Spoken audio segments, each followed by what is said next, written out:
નમસ્કાર, ન્યૂઝ 18 ગુજરાતીમાં આપનું સ્વાગત છે. હું છું આપની સાથે સંધ્યા.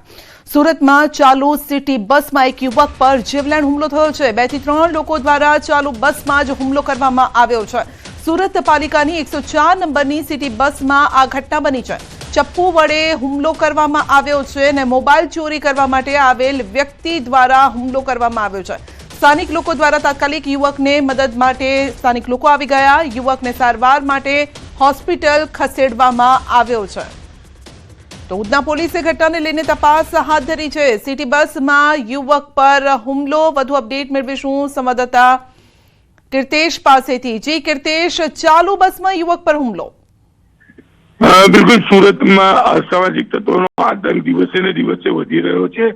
ત્યારે હવે ચાલુ બસમાં એક યુવક પર જીવલેણ હુમલાની ઘટના બની છે. ખાસ કરીને મહાનગરપાલિકાની 104 નંબરની બસ છે કે જેમાં મોબાઈલ ચોરી કરવા એક વિષમ ચડ્યો હતો અને મોબાઈલ ચોરી કરવા સમયે જેનો મોબાઈલ હતો તેનું ધ્યાન આવી જતા તેને વિરોધ નોંધાવ્યો હતો. બસ આ જ ઘટનાને લઈને મોબાઈલ ચોરી કરવાવાળા આરોપીએ જે મોબાઈલ માલિક છે તેના પર જીવલેણ હુમલો કર્યો હતો. જો કે ઇજાગ્રસ્તને સારવાર અર્થે હોસ્પિટલ ખસેડવામાં આવ્યો હતો. સમગ્ર ઘટનાને લઈને હવે ઉધના પોલીસે ગુનો દાખલ કરી તપાસ શરૂ કરી છે. જી, આપનો આભાર અમારી સાથે જોડાવા બદલ. તો હાલ યુવકને લોકોએ મદદ કરી અને હોસ્પિટલ પહોંચાડ્યો હતો. રાજકોટમાં ભાદર ડેમ 2 માંથી સિંચાઈ માટે પાણી છોડાશે. આવતીકાલે ઘેડ વિસ્તારમાં ડેમમાંથી પાણી છોડાશે. ચણા, ઘઉં, જીરું અને લસણ સહિતના પાકને તેનો ફાયદો થશે. તો ડેમના 3 દરવાજા 4 ફૂટ ખોલીને નદીમાં પાણી છોડાશે. નદીમાં 16,620 ક્યુસેક પાણી છોડાશે.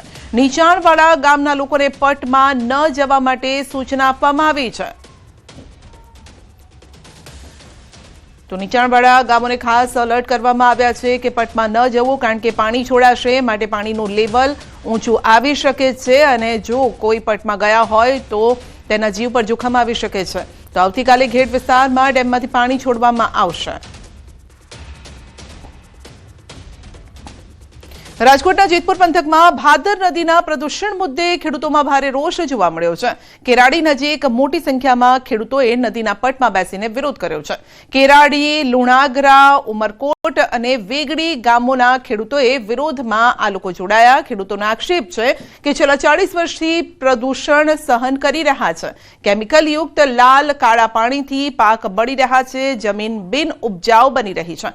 પશુઓના સ્વાસ્થ્ય પર પણ જોખમ ઊભું થયું છે. ખેડૂતોના ઉગ્ર વિરોધ બાદ જીપીસીબીની ટીમ સ્થળ પર પહોંચી હતી અને ખેડૂતોની હાજરીમાં 2 સેમ્પલ લેવામાં આવ્યા હતા. જીપીસીબીએ રિપોર્ટ બાદ કાર્યવાહી કરવાની ખાતરી આપી છે. અને બીજી તરફ ડાઇંગ એન્ડ પ્રિન્ટિંગ એસોસિએશને દૂષિત પાણી મુદ્દે કોઈ લેવા દેવા ન હોવાનું કહ્યું છે. સાથે જ દોષિતો સામે કડક કાર્યવાહીની માંગ પણ કરાઈ છે.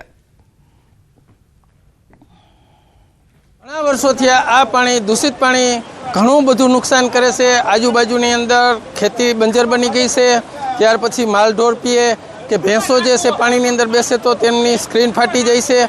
આવા બધા પ્રોબ્લેમ હોવા છતાં ઘણી વખત રજૂઆત કરવા છતાં આ જીપીસીબી બોર્ડ ઘણીવાર સેમ્પલ લઈ ગયા છે, પણ સેમ્પલ ઘરે જઈને મૂકી દે છે કે પછી એનો કોઈ નિકાલ હજી સુધી આવ્યો નથી. તેથી કે કેમિકલયુક્ત પાણી દિવસ 8ની અંદર જો આનું કોઈ પણ પ્રકારે નિરાકરણ લેવામાં ના આવ્યું તો જીપીસીબીના અધિકારીઓને અમારી ખુલ્લી ચેતવણી છે કે અમે ગાંધી ચિંતા માર્ગે અમે આંદોલન કરશું અને જરૂર પડે તો અમે ગાંધીનગરનો પણ જીપીસીબી બોર્ડનો ઘેરાવો કરશું. જો આ જીવાદોરી સમાન ભાદર નદીની અંદર કેમિકલયુક્ત પાણી ઠાલવવાનું બંધ નહીં કરવામાં આવ્યું તો અમે આવનારા દિવસોની અંદર અમે ગામડે ગામડેથી ખેડૂતો ભેગા થઈ અને પહેલા તાલુકા લેવલે અમે આનું ઉગ્ર આંદોલન કરશું. એ પાણી અરે અમારે કોઈ લેવા દેવા નથી. એસોસિએશનનું પાણી જે અમારા 1700 યુનિટ છે એ ટેન્કર દ્વારા પાણી સંપમાં નાખે છે. એ આપ લોકોને પણ ખબર જ છે અને અનેકવાર આના શૂટિંગ થયા છે. એ પાણી અમારું સીધું બંધ પાઇપલાઇનની અંદર ટ્રીટમેન્ટ પ્લાન્ટે જાય છે.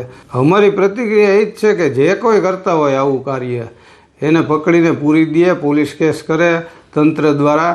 અમારી એમાં કોઈ ના જ નથી. એમાં કદાચ અમારો સભ્ય હોય તો અમારી ના નથી. એને પણ પકડો. ન્યૂઝ 18ની ટીમ પહોંચી છે ભાદર કેમિકલ યુક્ત પાણી જ્યાંથી આવે છે તેના ખાસ અહેવાલ માટે ન્યૂઝ 18 મારા પાછળનો દ્રશ્ય બતાવીશ કે આ પાણી ક્યાંથી આવી રહ્યું છે. આપ જોઈ શકો છો કે કેવા પીળા છે. આ પાણીમાં જો ટેન્કર છે ક્યાં માફિયા દ્વારા ઠલવવામાં આવે છે તેનો હક છે ત્યાં પ્રદૂષણ નદીને ભાદર નદીને મેલી કરવાનો તેનો હક છે। આ જોઈ શકો છો કે આ પાણી છે ભાદર 2 માં જતું હોય છે। ભાદર 2 માંથી 67 ગામને પાણી સિંચાઈને પીવા માટે પૂરું થતું હોય છે, પણ તમે જોઈ શકો છો કેવા પીણા છે। આ કેમિકલ યુક્ત પાણી છે કે પશુ પક્ષીઓ છે તે કેટલા બધા પાણી પીને કેટલા બધા મોત થતા હોય છે, છતાં તંત્રનો પેટનો પાણી આવતું નથી। આ દ્રશ્યમાં તો જોઈ શકો છો કે આ જયારે કાશ્મીરની ચાદર છવાઈ ગઈ હોય તેવા દ્રશ્ય છે। અત્યારે ન્યૂઝ 18 પહોંચી છે લાઈવ દ્રશ્યો માટે કે આપ જોઈ શકો છો કે જો આ પાણી કેમિકલ પાણી કેટલું નુકસાન કરતો, તંત્રનો પેટનો પાણી કેમ મળતો નથી। તંત્ર આવે છે, જીપીસીબી આવે છે, સેમ્પલ લે છે, સેમ્પલ લઈને પાછા બીજા દિવસે આવે છે, બીજા દિવસે સેમ્પલ માત્ર સેમ્પલનો સિલસિલો ચાલુ છે, પણ યોગ્ય કાર્યવાહી કેમ નથી થતી એક મોટો સવાલ છે। શું આ પ્રદૂષિત પાણીથી લોકોને ક્યારે મુક્તિ પડશે એક મોટો સવાલ છે, છતાં તંત્રનો પેટનો પાણી કેમ મળતો નથી, હજી સુધી કોઈ જાતની કાર્યવાહી કરવામાં આવી નથી। શું કહેશો આ જે પાણી ક્યાંથી આવે છે, કોણ ટેન્કરમાં ઠલાવે છે, કોણ માફિયા માજા મૂકી છે, આપ જોઈ શકો છો, પણ છતાં કોઈ જાતની કામગીરી કરવામાં આવતી નથી। લોકોની એવી માંગ છે કે તાત્કાલિક ધોરણે આ પ્રદૂષણ પાણીથી મુક્ત થાય તેવું લોકો કહી રહ્યા છે। મુના બગાલી, ગુજરાતી, જેતપુર। નગરમાં ઇનામી ડ્રોની લાલચ આપી છેતરપિંડી કરી આયોજકો દ્વારા અચાનક ડ્રો રદ કરી દીધો। થાન તાલુકાના તરણેતરનો આ મામલો છે। ગૌશાળા અને આશ્રમના લાભાર્થીએ ટિકિટ બહાર પાડી હતી। ટિકિટ બહાર પાડી મોટી રકમના ઇનામોની લાલચ આપી હતી। અચાનક ડ્રો રદ કરી દેતા ટિકિટ ખરીદનારાઓમાં રોષ છે, તો ડ્રો રદ કરી તમામ 6 આયોજકો પણ નાસી છૂટ્યા। પોલીસે સ્થળ પર પહોંચીને મામલો થાળે પાડવાના પ્રયાસ હાથ ધર્યા છે। વધુ અપડેટ મેળવીશું સંવાદદાતા અક્ષય પાસેથી। જી અક્ષય, છેતરપિંડીની ફરિયાદ થઈ રહી છે, મામલો શું છે ને હાલ હવે શું થઈ રહ્યું છે, શું કોઈ એક્શન લેવાયું છે? જી અક્ષય। હેલો જી અક્ષય, શું અપડેટ? જી ચોક્કસથી જો વાત કરવા તો આજે ડ્રો જે રદ થતા અનેક જે લોકો છે એના પૈસા છે આમાં સલવાણા છે, એને લઈ અને લોકો દ્વારા મોટી સંખ્યામાં રાત્રિના સમયે હોબાળો મચવામાં આવ્યો હતો। જે 6 જે ડ્રોના મુખ્ય સંચાલકો છે તેઓ ફરાર થઈ ગયા છે, જેને લઈ અને હાલ પોલીસ દ્વારા ફરિયાદ તજવીજ હાથ ધરી છે। જે ડ્રોની રકમનો આંક છે ચોક્કસથી મોટી સંખ્યામાં જાય તેવી શક્યતા છે, કારણ કે ડ્રોની જે પત્રિકા બહાર પાડવામાં આવી હતી તેમાં અંદાજે 1.25 લાખ ટિકિટ વેચવાની જે છે એ જાહેરાત કરવામાં આવી હતી, પરંતુ કેટલી ટિકિટ વેચાણી અને કેટલા લોકો પાસેથી પૈસા ઉઘરાવવામાં આવે છે તે તો હવે જે આયોજક છે તેમની ધરપકડ બાદ જ વધુ વિગતો બહાર આવે તેવી શક્યતાઓ છે। અંદાજે કેટલા લોકોના પૈસા ફસાયા હશે? જે ચોક્કસથી વાત કરવા આ જે લોકો જેના દ્વારા ટિકિટ ખરીદવામાં આવી છે તેનો આંકડો કદાચ 5,000 થી વધુ જાય તેવી શક્યતાઓ છે। જી, આપનો આભાર। નવસારીના કાંઠાના જલાલપોર તાલુકામાંથી દીપડો પાંજરે પુરાયો છે। જલાલપોરના કોથમડી ગામે ખાણજ નજીક ગોઠવેલા પાંજરામાં કદ્દાવર દીપડો પાંજરે પુરાયો છે। છેલ્લા થોડા દિવસોથી દીપડાના આટાફેરાથી ગ્રામજનોમાં ભયનો માહોલ હતો। વન વિભાગને જાણ કરાતા 15 દિવસ અગાઉ ગોઠવાયું હતું પાંજરો, તો વહેલી સવારે 5 થી 6 વર્ષની ઉંમરનો દીપડો પાંજરે પુરાતા ગ્રામજનોને રાહત મળી છે। વન વિભાગે દીપડાનો કબજો લઈ તેની આરોગ્ય તપાસ કરાવી જંગલમાં છોડવાની તજવીજ હાથ ધરી।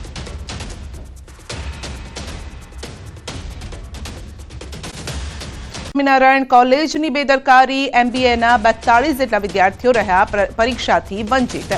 GTUના એક્ઝામ ફોર્મ નહીં ભરતા હાલત કફોડી થઈ છે। કોલેજના પ્રિન્સિપાલે પોતાની ભૂલ સ્વીકારી છે। એક્ઝામ કમિટીએ ફોર્મનો સ્વીકાર ન કર્યો, સમયસર ફોર્મ નહીં ભરતા ફોર્મનો અસ્વીકાર કર્યો છે। વાલીઓ અને વિદ્યાર્થીઓએ કોલેજ ખાતે હોબાળો પણ મચાવ્યો।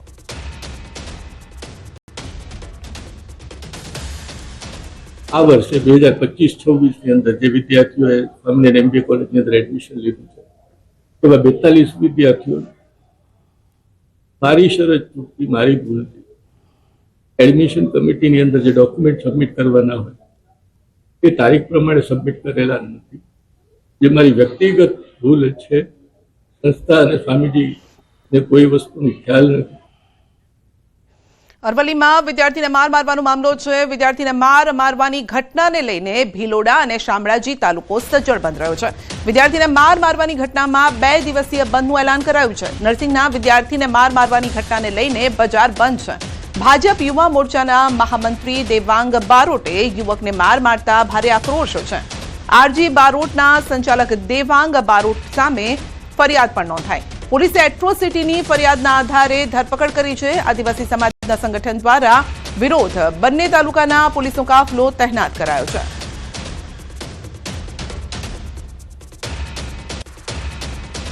ભિલોડામાં જે પ્રકારે વિદ્યાર્થીને મારવાની ઘટનામાં જે પ્રત્યાઘાતો આવ્યા છે તેમાં શામળાજી તાલુકો અને ભિલોડા તાલુકામાં સજ્જડ બંધ પાડવામાં આવ્યો છે. તમે દ્રશ્યો બતાવી દઉં મારી પાછળ. તમે જોઈ શકો છો કે પોલીસ તો બંદોબસ્ત જોઈ શકાય છે. Modasa rural town police, Shamlaji પોલીસનો જે કાફલો છે તૈનાત કરી દેવામાં આવ્યો છે.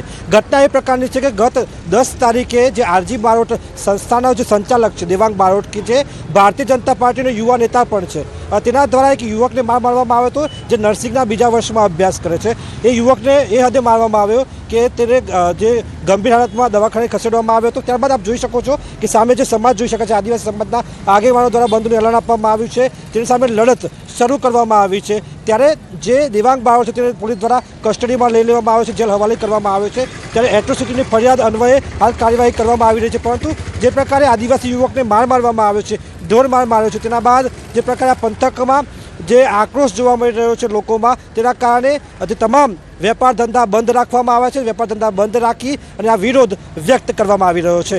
હાર્દિક પટેલ, ન્યૂઝ 18 ગુજરાતી, અરવલ્લી. લાકડી તૂટે નહીં ત્યાં સુધી એને મારવામાં આવ્યો. મારીને એને આપણે એમના કંઈક પ્રિમાઇસીસના મકાનમાં જઈને પૂરી રાખ્યો. આ બધું એકદમ નિંદનીય છે. આ કાર્ય થવું નહીં જોઈએ. એના માટે ભિલોડા બંધનું એલાન 2 દિવસ માટે આપેલું છે.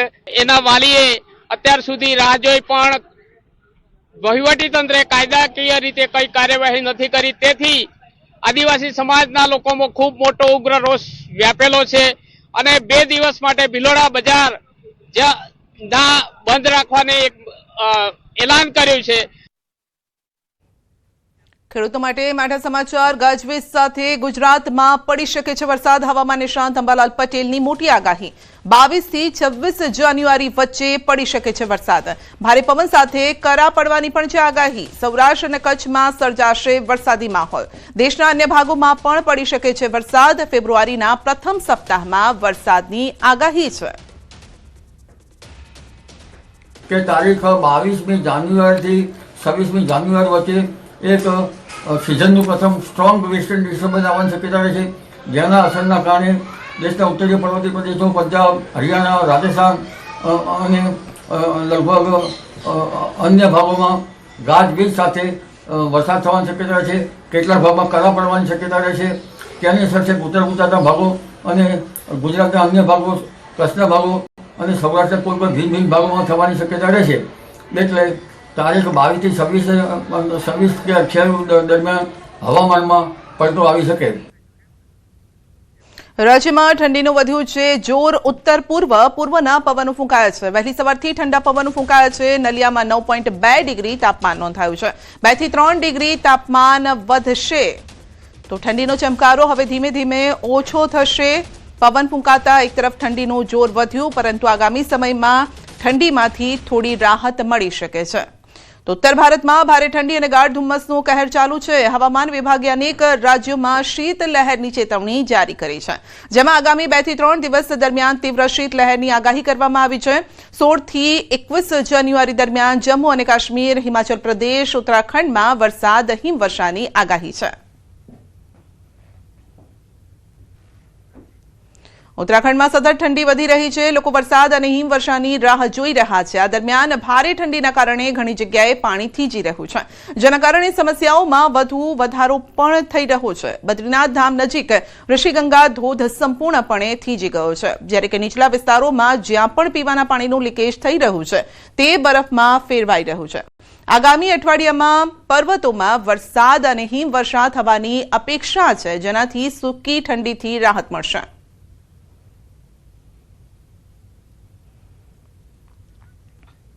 ઉત્તરકાશીમાં ગંગા અને યમુનાની આખી ઘાટીઓ હાલમાં તીવ્ર ઠંડીની લહેરનો સામનો કરી રહી છે. પર્વતીય પ્રદેશોમાં કડકડતી ઠંડીએ જનજીવન સંપૂર્ણપણે ખોરવી નાખ્યું છે. વધતી ઠંડી સ્થાનિક ગ્રામજનો માટે નોંધપાત્ર મુશ્કેલીઓનું કારણ બની રહી છે.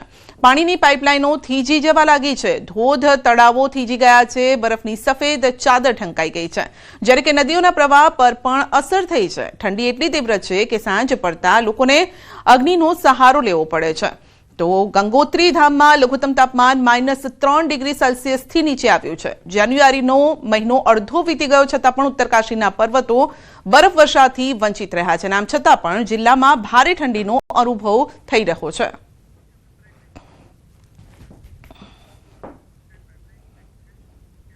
બુલેટિનમાં આગળ વધીશું નાનકડા બ્રેક બાદ.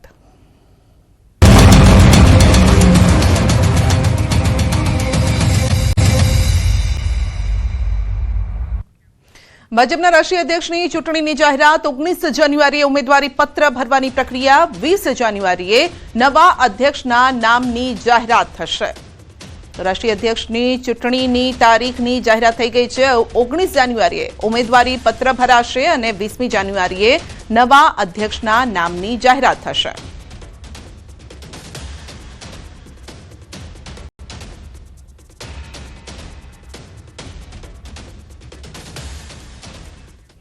ગુજરાતમાં સ્થાનિક સ્વરાજની ચૂંટણી માટે કાઉન્ટડાઉન શરૂ થઈ ગયું છે. અમદાવાદ, સુરત, રાજકોટ સહિતની 6 મહાનગરપાલિકાઓ, 30 જિલ્લા પંચાયતો, 250 જેટલી તાલુકા પંચાયતોમાં જનપ્રતિનિધિઓનો 5 વર્ષનો શાસનકાળ પૂર્ણ થઈ રહ્યો છે. મુદ્દત પૂરી થતાની સાથે જ ચૂંટાયેલી પાંખની સત્તા છીનવાશે અને જ્યારે નવા વહીવટદારો સંભાળશે સુકાન. મનપામાં મ્યુનિસિપલ કમિશનરો, જિલ્લા પંચાયતોમાં આઈએએસ કેડરના અધિકારીઓની વહીવટદાર તરીકે નિમણૂક કરાશે. તો ચૂંટણી આયોગ દ્વારા પણ આંતરિક તૈયારીઓ તેજ કરી દેવાઈ છે. 14 ફેબ્રુઆરીએ કેન્દ્રીય ચૂંટણી પંચ દ્વારા મતદાર યાદીની આખરી પ્રસિદ્ધિ કરવામાં આવશે અને જેના આધારે આયોગ વોર્ડ રચના અને મતદાન કેન્દ્રોની ગોઠવણી કરશે. રાજ્ય ચૂંટણી આયોગ એપ્રિલ મહિનામાં ચૂંટણીનું એલાન કરે તેવી શક્યતા છે. મે મહિનામાં મતદાન યોજાવાની સંભાવના છે અને હાલમાં ભાજપ, કોંગ્રેસ અન્ય પક્ષોએ ઉમેદવારોની પસંદગી અને સંગઠન મજબૂત કરવાની કવાયત શરૂ કરી છે.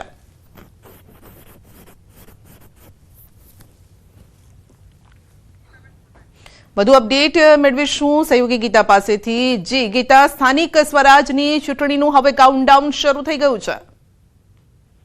જી બિલકુલ. આગામી ફેબ્રુઆરીના અંત સાથે અમદાવાદ, વડોદરા, સુરત, રાજકોટ, જામનગર અને ભાવનગર એમ 6 મહાનગરપાલિકાઓ સહિત 30 જિલ્લા પંચાયત, 81 નગરપાલિકાઓ અને અંદાજિત 250 તાલુકા પંચાયતોમાં જનપ્રતિનિધિઓની 5 વર્ષની મુદ્દત જે છે તે પૂર્ણ થવા જઈ રહી છે અને આ મુદ્દત પૂરી થતા જ તમામ સંસ્થાઓમાં ચૂંટાયેલા શાસન અનુસાર વહીવટદારો લેશે, એટલે કે વહીવટદારોની નિમણૂક થશે. એટલે કે ફેબ્રુઆરીના અંતથી આ તમામ સંસ્થાઓ વહીવટી તંત્રના હાથમાં જશે અને મહાનગરપાલિકાઓમાં મ્યુનિસિપલ કમિશનરોને વહીવટદાર તરીકે નિમાશે, જ્યારે જિલ્લા પંચાયતોમાં આઈએએસ કેડરના અધિકારીઓને નિયુક્ત કરાશે, જ્યારે નગરપાલિકાઓમાં ડેપ્યુટી કલેક્ટર અથવા મામલતદારને તથા તાલુકા પંચાયતોમાં ડીડીઓ અને વહીવટદાર તરીકે નિમવામાં આવશે અને આ વ્યવસ્થા ચૂંટણી પ્રક્રિયા પૂરી ન થાય ત્યાં સુધી યથાવત રહેશે. સૂત્રોનું માનીએ તો રાજ્ય ચૂંટણી આયોગે પણ અંધકારે તૈયારીઓ આરંભી દીધી છે. 14 ફેબ્રુઆરીએ ભારતના ચૂંટણી પંચ દ્વારા જ્યારે મતદાર યાદીની આખરી યાદી પ્રસિદ્ધ થશે ત્યારબાદ આ યાદીને આધારે રાજ્ય ચૂંટણી આયોગ સ્થાનિક સ્વરાજની ચૂંટણી માટેના મત વિસ્તાર, વોર્ડ રચના અને મતદાન કેન્દ્રોની ગોઠવણી કરશે અને માર્ચ મહિના દરમિયાન આ મતદાન મંડળોની અંતિમ રચના પૂરી કરવામાં આવશે. રાજકીય વર્તુળોની ચર્ચા અનુસાર એપ્રિલના બીજા કે ત્રીજા સપ્તાહે ચૂંટણીનું ઔપચારિક એલાન થઈ શકે છે અને ત્યારબાદ મે મહિનાના મધ્ય ભાગમાં મતદાન યોજાય તેવી સંપૂર્ણ સંભાવના છે. એટલે એવું માની શકાય કે ચૂંટણીનું કાઉન્ટડાઉન શરૂ થઈ ગયું છે. તો ચૂંટણીનું કાઉન્ટડાઉન શરૂ થઈ ગયું છે. આપનો આભાર.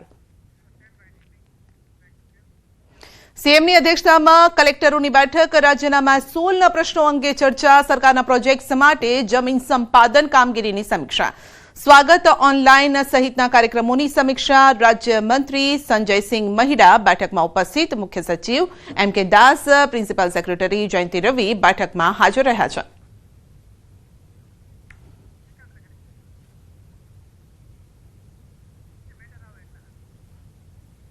તો સીએમની અધ્યક્ષતામાં કલેક્ટરોની બેઠક યોજવામાં આવી છે. રાજ્યના મહેસૂલના પ્રશ્નો અંગે ચર્ચા કરવામાં આવી રહી છે. તો સરકારના પ્રોજેક્ટ્સ માટે જમીન સંપાદન કામગીરીની સમીક્ષા. મહારાષ્ટ્રમાં સ્થાનિક સ્વરાજની ચૂંટણીમાં ભાજપની જીત, ગુજરાત ભાજપ પણ કરશે જીતની ઉજવણી. કમલમ ખાતે ભાજપના નેતાઓ જીતની ઉજવણી કરશે.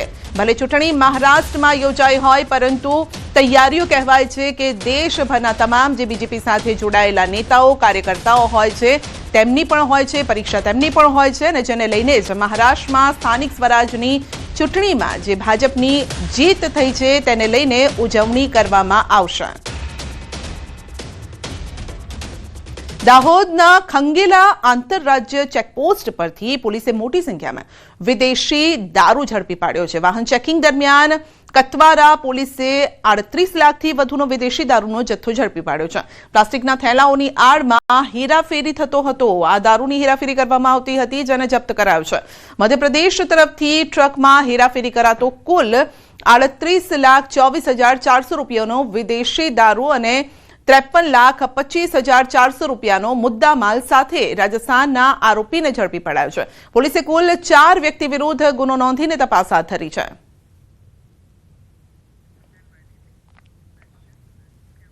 અમદાવાદમાં વાસી ઉત્તરાયણના દિવસે હાઈ પ્રોફાઇલ દારૂની મહેફિલ ઝડપાઈ છે. ગુજરાત યુનિવર્સિટી પોલીસે દારૂની મહેફિલમાં દરોડા પાડ્યા. પોલીસની રેડમાં કુલ 16 લોકો ઝડપાયા છે. તો શહેરના ગુલબાઈ ટેકરા નજીક સેન્ટેરિયન વિસ્ટા બિલ્ડિંગના ટેરેસ પર દારૂ અને હુક્કા પાર્ટી ચાલતી હતી. પોલીસને મોટા પ્રમાણમાં દારૂ, બિયરની બોટલ પણ મળી આવી છે અને સાથે 4 જેટલા હુક્કા મળ્યા છે. ઉત્તરાયણ દરમિયાન ગેટ ટુગેધરનું આયોજન કરાયું હતું. મોંઘી દાટ દારૂની બોટલ સાથે ઉત્તરાયણની ઉજવણી કરી રહ્યા હતા. ટેરેસ પર જાણે કે બાર બનાવ્યું હોય તેવા દ્રશ્યો સર્જાયા હતા, જેમાં ડીજે, હુક્કા, સિગારેટ સહિત તમામ વ્યવસ્થા કરાઈ હતી. મહેફિલમાં પકડાયેલા મોટા ભાગે સેટેલાઇટ બોડકદેવ થલતેજ વિસ્તારના હોવાનું જાણવા મળ્યું છે. પાર્ટીમાં યુવતીઓ હાજર ન હોવાનું પોલીસે જણાવ્યું છે. રેડ કરતા યુવતીઓ દોડી આવી હોવાનું પોલીસે જણાવ્યું છે. રેડ કરી અને કુલ 16 માણસોને અટક કરવામાં આવ્યા છે મહેફિલ માણતા, અને એના વિગતવારનું પંચનામું કરી અને મુદ્દામાલ કબજે લેવામાં આવ્યો છે. અને આ પાર્ટીનું આયોજન કરતા ત્યાં જે લોકો હાજર હતા તેમની તપાસ કરતા તમામ ઈસમો પીધેલા હતા, કેફી પીણાનું સેવન કરેલું હતું, અને તમામની અટક કરી પોલીસ હાલ આગળની કાર્યવાહી ચલાવી રહી છે. યુવતીઓ હાજર તેની જે વાત હતી ફરિયાદમાં કોઈને આ જ્યારે બીના પડી તો કેટલીક બહેનો નીચે જે હતી જે ફ્લાઇટમાં એ ઉપર જતી રહેલી. બુલેટિનમાં અત્યારે બસ આટલું જ. રજા આપશો. નમસ્કાર.